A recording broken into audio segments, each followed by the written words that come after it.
উত্তর দিনাজপুরের রায়গঞ্জ পুরসভার বন্দর এলাকায় গত দুদিন ধরে একটি জলাতঙ্কগ্রস্ত কুকুর বেশ কিছু মানুষকে কামড় দেয়। কুকুরটি উদ্ধারের জন্য বন্দরের প্রসেনজিৎ সাহা উত্তর দিনাজপুর পিপল অ্যানিমালস এর অফিসে ফোন করে। এরপর সংস্থার সম্পাদক গৌতম তন্তিয়ার নেতৃত্বে উত্তর দিনাজপুর পিপল অ্যানিমালস এর সৈকত সাহা ও বিশাল চৌহান এসে ঘণ্টা খানিকের চেষ্টায় কুকুরটিকে উদ্ধার করে নিয়ে যায়। কুকুরটিকে পর্যবেক্ষণে রাখা হয়েছে। কুকুরটিকে দেখে জলাতঙ্কগ্রস্ত মনে হচ্ছে। সত্যি যদি জলাতঙ্কগ্রস্ত হয়ে থাকে তাহলে কুকুরটি 7 দিনের মধ্যে মারা যাবে এবং মারা যাওয়ার পর 5-6 ফিট গর্ত করে ব্লিচিং পাউডার ও লবণ দিয়ে কুকুরটিকে কবর দিয়ে দেওয়া হবে। পথ কুকুরের সংখ্যা নিয়ন্ত্রণে না আসলে এ ধরনের সমস্যা বাড়তেই থাকবে। যেহেতু রায়গঞ্জ পৌরসভা এলাকায় বা উত্তর দিনাজপুর জেলার কোনো এলাকাতেই রুটিন মাফিক বছর বছর পথ কুকুরদের জলাতঙ্কের টিকা দেওয়া হচ্ছে না, তাই দিনের পর দিন এই সমস্যা বাড়ছে। এর আগেও বন্দর এবং কলেজপাড়া থেকে জলাতঙ্কগ্রস্ত কুকুর উদ্ধার করা হয়েছে সংস্থার পক্ষ থেকে। ইসলামপুর, কানকি, ডালখোলা সহ বিভিন্ন জায়গা থেকেও উদ্ধার করা হয়েছে জলাতঙ্কগ্রস্ত কুকুর। এই সমস্যার সমাধানে প্রাণী সম্পদ বিকাশ বিভাগ, পৌরসভা এবং পঞ্চায়েতগুলোর সাহায্যে একান্তভাবে প্রয়োজন। তা না হলে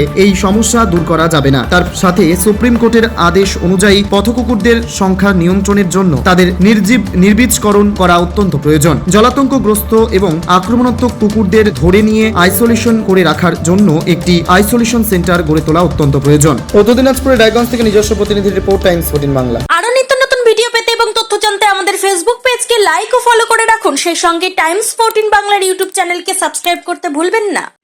মুখের উজ্জ্বলতা হারিয়ে গেছে, স্পট পড়ে গেছে, ব্রণ ভর্তি, তাই আর দেরি না করে আজই আসুন রায়গঞ্জের চণ্ডীতলায় হেলথ প্লাস মাল্টি স্পেশালিটি ক্লিনিকে এবং এখানে পান অভিজ্ঞ ডাক্তার দ্বারা ফ্রি স্কিন টেস্ট। আরো বিস্তারিত জানতে যোগাযোগ করুন 9674895169 এই নম্বরে।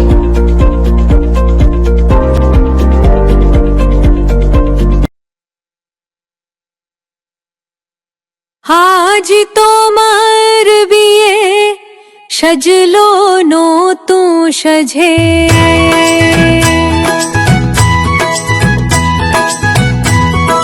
সবার